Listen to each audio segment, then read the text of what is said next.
अरे बाहर कितनी ठंड हो रही है। पापा पापा कंबल में आ जाओ, खाना बन चुका है। सही कहा राजू ने, अब जल्दी से खाना खा लेते हैं। ठंड में गर्म खाना खाने का मजा ही कुछ और है। एक गरीब परिवार अपने छोटे से घर में खुशहाल जिंदगी जी रहा था। राजीव मेहनत मजदूरी करके दिन में 200 से 300 रुपए ही कमाया करता था। पर एक दिन सुबह सुबह अचानक निशा की जेठानी अपने परिवार के साथ आती है। जेठानी जी, इतनी ठंड में सुबह सुबह आप? हाँ चाची, मेरे स्कूल की छुट्टियां पड़ गई हैं, इसलिए हम सब कुछ दिन के लिए यहाँ आपके पास आ गए। कुछ खाने को है तो दे दो ना, बहुत भूख लग रही थी। हाँ मेरा बच्चा, खाना बना हुआ है, बहू तो गोलू को खाना दे दे। इतनी ठंड में अपनी जेठानी और उसके परिवार को देखकर निशा थोड़ी परेशान हो जाती है और अपने पति से जाकर बोलती है, सुनिए जी, सब्जी खत्म हो गई है और जेठानी जी जब तक गोलू के स्कूल नहीं खुल जाते तब तक यहीं रहेंगी, इसलिए आप शाम को आते हुए सब्जी लेते आना। अभी के लिए तो मैं कुछ जुगाड़ कर लूंगी। ठीक है निशा। निशा और उसके परिवार की हालत पहले से ही बहुत खराब थी और जेठानी के आने के बाद उसकी परेशानी और बढ़ जाती है। पर फिर भी वो अपनी जेठानी, जेठ और उसके बच्चे को भरपेट खाना खिलाती है और उनके खाने के बाद जब थोड़ा सा खाना बच जाता है तो राजू खाने की जिद करता है। माँ, मुझे भी भूख लग रही है, अब तो सबने खाना खा लिया, अब तो खाने को दे दो। हाँ बेटा, दे रही हूँ। माँ जी देखिए ना, थोड़ी सी सब्जी बची है, अगर राजू ने खा लिया तो मैं, आप और दोपहर में राजीव जी क्या खाएंगे? वो भी तो लंच करने के लिए घर ही आते हैं। बहू तेरी जेठानी बस कुछ दिनों के लिए यहाँ आई है, उसे अच्छा खाना खिलाकर सही किया तूने। हम लोग तो कुछ भी खा लेंगे। एक काम कर, तू इस सब्जी में पानी मिला ले। अपनी सास के कहने पर निशा उस थोड़ी सी सब्जी में पानी मिला लेती है और पानी वाली सब्जी देख राजू मुंह बनाने लगता है। माँ, तुमने किस चीज की सब्जी दी है मुझे? अगर मैं इसमें डूबकर भी सब्जी ढूंढूं तो मुझे सब्जी न मिले। ये सब्जी कम और पानी ज्यादा है। बेटा ऐसे नहीं बोलते, खाने का अपमान होता है। रोज तो तुम अच्छा ही खाते हो, एक दिन पानी वाली सब्जी खा लोगे तो कुछ नहीं होगा। निशा, अर्चना और राजू पानी वाली सब्जी खाते हैं। अब इसी तरह 2 दिन बीत जाते हैं और जेठानी और उसके परिवार के आने की वजह से निशा और उसके परिवार को दिक्कतें उठानी पड़ती हैं। पर उनकी मुसीबत अभी खत्म नहीं हुई थी कि तभी उनकी देवरानी भी इस ठंड में अपने परिवार से मिलने अपने पति और बच्चों के साथ आ जाती है। जेठानी जी, इस ठंड में आप भी यहाँ आई हैं? हाँ, दिशा, स्कूल के बच्चों की 15 दिन की छुट्टी पड़ी है। इस कड़ाके की ठंड में तो सोचा कि क्यों ना मैं अपने घर पर आ जाऊं और अपने परिवार से भी मिल लूं। ये तो बहुत अच्छा किया आप सबने। पिंकी बेटा, तुम्हें भूख लगी होगी ना, चलो मैं तुम्हें खाना खिलाती हूँ। इतना बोलकर निशा पूरे परिवार को अंदर ले जाती है और जमीन पर बिस्तर लगाकर बैठा देती है और खुद खाना बनाने लगती है। पर उसके घर में सब्जी नहीं होती और वो बाहर बैठे राजीव के पास जाती है। सुनिए जी, घर में सब्जी के नाम पर एक आलू तक नहीं है। थोड़ी सी दाल रखी है, सोच रही हूँ कि वही बना दूं, पर आप किसी से पैसे उधार लेकर थोड़ा सा सब्जी ले आओ।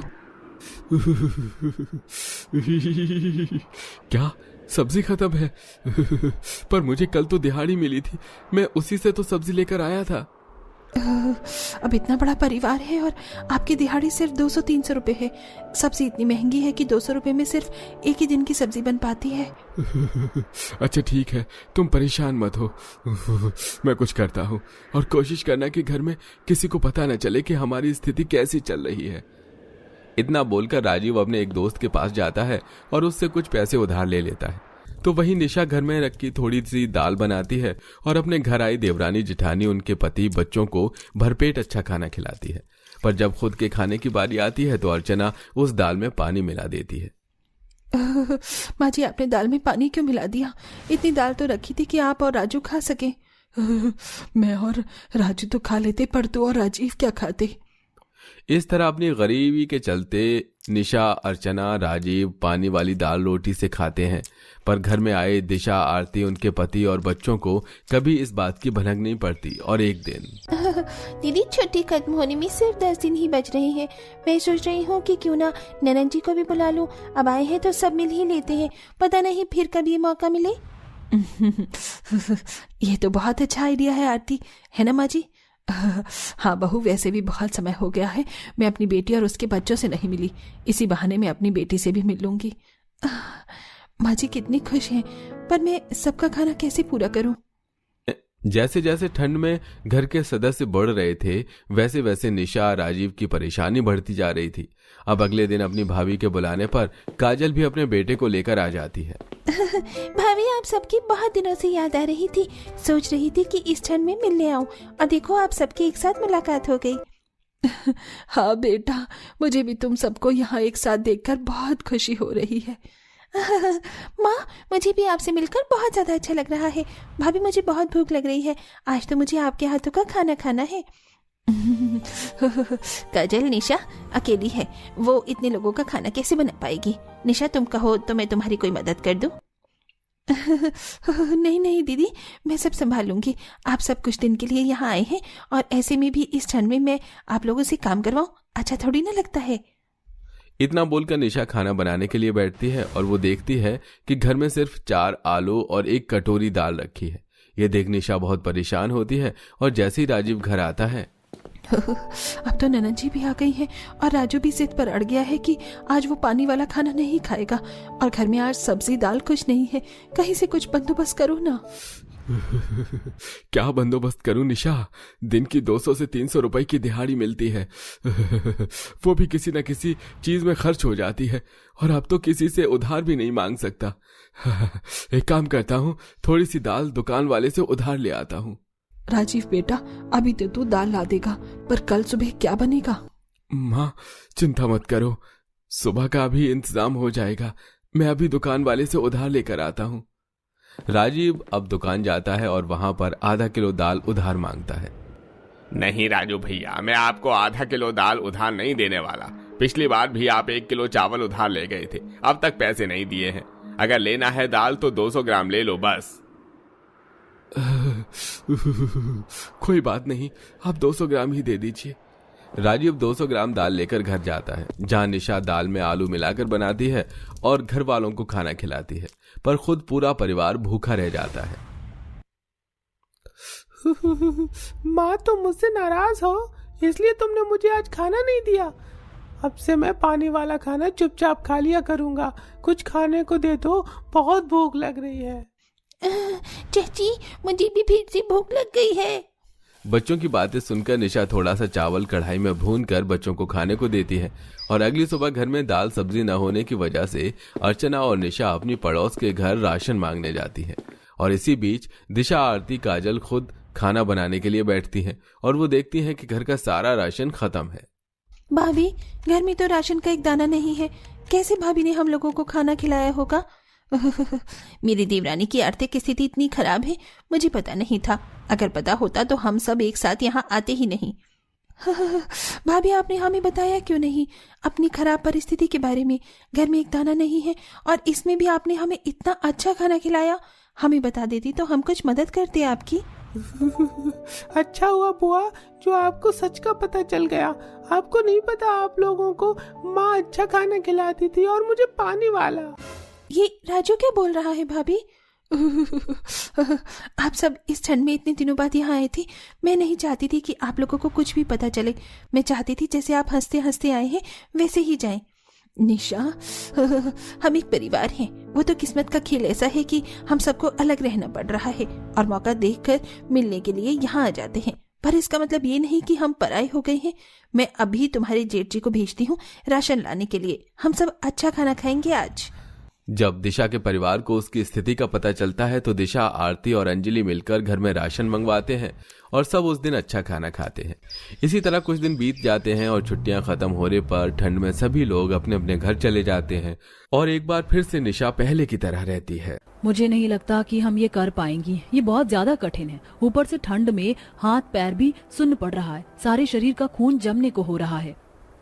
नहीं पुष्पा, हमें ये करना होगा। जब तक तुम खुदाई करोगी तब तक हम बांस से आधा मंडप बनाने का सामान तैयार कर लेंगी। कोशिश करती रहो, हम ये कर सकते हैं। हमें ये हर हाल में करना होगा। सब मिलकर फिर से फावड़े से जमीन को खोदने लगती हैं, मगर आखिर ये पांचों बहुएं इतनी भयंकर बर्फीले तूफान में जमीन को क्यों खोद रही थी? क्या नदी के अंदर कोई खजाना छिपा था जिसे वह ढूंढ रही थी? जहां पांचों बहू रत्ना, ममता, पुष्पा, बिंदिया, ललिता फटी चादर में ठंड में जूझ रही होती हैं। हमारी झोपड़ी के अंदर बर्फ जितनी ठंडक पैदा हो गई है। ऊपर से इस फटी चादर में ठंड नहीं भाग रही, हाथ पैर ठंडे पड़े हैं। कुछ जुगाड़ लगाना पड़ेगा वरना सर्दी के मौसम में सोना दुश्वार हो जाएगा। ऐसा बोलते हुए ममता जूट की बोरी को चादर में सिलकर ओढ़ लेती है। अरे वाह, क्या धांसू जुगाड़ लगाया है तुमने तो। ममता, इस बोरी के अंदर तो मखमली रजाई जितनी गर्माहट है, अब हमें रात भर कपकपाना तो नहीं पड़ेगा। बस हम पांचों के पति जल्दी से कमाकर लौट आए। लाला का उधार भी हमारे सर पर इतना ज्यादा चढ़ गया है, हर दिन टोकता है, ऊपर से कई महीनों का किराया भी सर पर चढ़ गया है। पांचों इन्हीं सब चिंता में बातचीत करते हुए सो जाती हैं। पांचों बहुएं मध्यम वर्गीय परिवार से आई थी और जुगाड़ू थी। कुछ ही दिन में पांचों भाई शहर से गांव लौट आते हैं। रतन, अरे ओ रतन, कहाँ हो तुम लोग? देखो हम लोग आ गए। आप आ गए? आप लोग, पता है हम पांचों आप भाइयों के आने का रोज रास्ता देखती थी। ये सब छोड़ो, ये देखो हम तुम पांचों के लिए क्या लेकर आए हैं। साड़ियाँ, चूड़ियाँ, बालियाँ। तुम लोगों को हमेशा शिकायत रहती थी ना कि हम तुम्हें कभी कुछ लाकर खरीद कर नहीं देते, तो इस बार हम तुम्हारे लिए उपहार लाए हैं। इतनी महंगी साड़ियाँ, चूड़ियाँ, इन सब चीजों की क्या जरूरत थी? रत्ना भाभी, भैया आपके लिए इतनी शौक से शहर से ये सारी चीज लेकर आए हैं, लेकिन आप खुश नहीं हुई, क्या बात है? आप सब भाइयों को होश खबर नहीं है क्या? पिछले 6 महीने का किराया चढ़ गया है। हमें पता है किस तरह से हमने जुगाड़ लगाकर आपके जाने के बाद घर चलाया है, कभी साग पात खाकर तो कभी भूखा सोकर। मकान मालिक को क्या जवाब देंगे? किराया मांगने आते ही होंगे। तुम लोग चिंता मत करो, हम बात कर लेंगे। फिलहाल 1-2 महीने का किराया भर देंगे, बाकी थोड़ी मोहलत मांग लेंगे। अरे कोई मोहलत नहीं मिलने वाली तुम लोगों को। आज के आज मेरा घर खाली कर दो। मैंने अपने मकान को दूसरे किराएदार को चढ़ा दिया है। अब पूरा परिवार ठंड के भयंकर मौसम में सड़क पर दर दर भटकने लगता है। तभी मौसम इतना ज्यादा खराब हो जाता है कि बती है। हे भगवान, मौसम खराब हो गया, ठंड भी बढ़ती जा रही है, शाम भी ढलती जा रही है। हमारे पास सिर छुपाने के लिए जगह नहीं है, कोई तो जुगाड़ लगाना पड़ेगा। तभी रत्ना को एकदम से कुछ याद आता है। हे भगवान, ये चूल्हा तो आज चिमनी जितना धुआं मचा रहा है। लकड़ियां ओसे इतनी भीग गई हैं कि आग नहीं पकड़ रही हैं। पुष्पा, लकड़ी बुझा दो। रत्ना जिज्जी, आप मुझे 10-20 रुपए दे दीजिए, मैं उपले ले आती हूँ खरीद कर। अगर मेरे पास पैसे होते तो क्या कहना पड़ता बिंदिया, पिछले सारे पैसे खत्म हो गए, उधार में थोड़ा आटा चावल लाई हूँ लाला से। हे भगवान, ये क्या मुसीबत पड़ गई है। चूल्हा नहीं जलेगा तो खाना कैसे बनेगा? कुछ जुगाड़ भी नहीं सूझ रहा है। एक जुगाड़ है, चलो क्यों ना हम नदी के पास वाले घने बांस के जंगल में चलते हैं, ईंधन के लिए लकड़ी ले आते हैं। पांचों जुगाड़ू बहू अपनी जरूरत पूरी करने के लिए उस घने जंगल में आती हैं जहाँ कोई आता जाता नहीं है। देखो इस जंगल में कितने सारे सूखे पत्ते हैं। सूखे पत्तों से बहुत ही अच्छी चूल्हे की आंच पकड़ती है, इसलिए चलते हैं। और देखो, लगता है ये कुछ बांस के पेड़ भी तूफान में टूटकर गिर पड़े हैं, इसे भी ले चलते हैं, काम आएगा। पांचों बहुएं बांस के बड़े बड़े टहनियों को जंगल से इस्तेमाल के लिए लेकर आती हैं। चलो सब लोग जंगल वाली नदी के पास चलते हैं। सब लोग किसी तरह नदी के किनारे आते हैं और बांस के घने पेड़ के नीचे 5 बहू आग जलाकर जुगाड़ से गर्माहट में रात गुजारती हैं। सूरज की किरण फूटने के साथ अगला दिन चढ़ जाता है। कल की रात तो किसी तरह निकल गई, लेकिन हम बहुओं को ठिकाना तो बनाना होगा, क्योंकि ठंड का मौसम है, खुले में रहे तो सर्दी से मर जाएंगे। पांचों बड़े गौर से नदी को देखती हैं। तभी ममता रत्ना से कहती है, रत्ना जिज्जी, जो मैं सोच रही हूँ कि आपको भी वही जुगाड़ आ रहा है। हम इस नदी के किनारे अपने रहने के लिए बांस का मजबूत बम्बू हाउस बना सकती हैं, क्योंकि बांस तो लकड़ी का होता है, वो डूबता नहीं है बल्कि तैरता है। और साथ में हम इस नदी और जंगल के बीच में एक बांध भी बना लेंगे, ताकि हम जल और थल दोनों के बीच में से अपना भरण पोषण की पूर्ति भी कर सकें। ये तुमने बहुत ही अच्छा जुगाड़ लगाया ममता। आज तक हम गरीब जुगाड़ू बहू ने छोटे मोटे जुगाड़ किए थे, लेकिन आज हम जुगाड़ से घर बनाने जा रही है। किसी ने ठीक ही कहा है, जिसका कोई नहीं होता उसका ऊपर वाला होता है। अब पांचों ठंड में कांपते कांपते बांस के पेड़ काट कर घर की नींव रखती हैं। तभी बांस के घने पेड़ से एक सांप कुंडली मारकर उनके सामने आ जाता है। सांप, बचाओ बचाओ। तभी पांचों के पति लाठी मारकर सांप को मार देते हैं। पांचों जुगाड़ू बहुएं नदी के किनारे पर घर और बांस का बांध भी बना लेती हैं। आखिरकार हम जुगाड़ू बहुओं की मेहनत रंग ले आई। हमने अपना बांस का आशियाना तैयार कर लिया। ठंड में हमारे सर पर छत तो है। हाँ, लेकिन इतनी मेहनत के बाद मुझे तो बहुत जोर की भूख लगी है। भूख तो लगेगी ही, 2 दिन से हमारे पेट में एक निवाला तक नहीं गया है। लेकिन इस जंगल में तो खाली बांस के पेड़ हैं, कोई फल सब्जी का पेड़ नहीं है। बांस थोड़ी ना खाएंगे। किसने कहा कि हम बांस नहीं खा सकते? पता है कितनी जगह पर लोग बम्बू सूप बनाकर पीते हैं। इसमें बहुत पौष्टिक होता है और सर्दियों के मौसम में तो इसे पीना बहुत ही लाभदायक होता है। बिंदिया फौरन जाती है और बांस की डाली में से पतली पतली टहनी तोड़कर ले आती है। वहीं रत्ना ममता मिट्टी से चूल्हा बना लेती हैं और सब बांस का सूप पीकर पेट भरते हैं। वहीं पांचों के पति बांस की लकड़ी बाजार में बेचकर कमाने की कोशिश करते हैं। वहीं पांचों जुगाड़ू बहू चिंता में पड़ी हुई थी।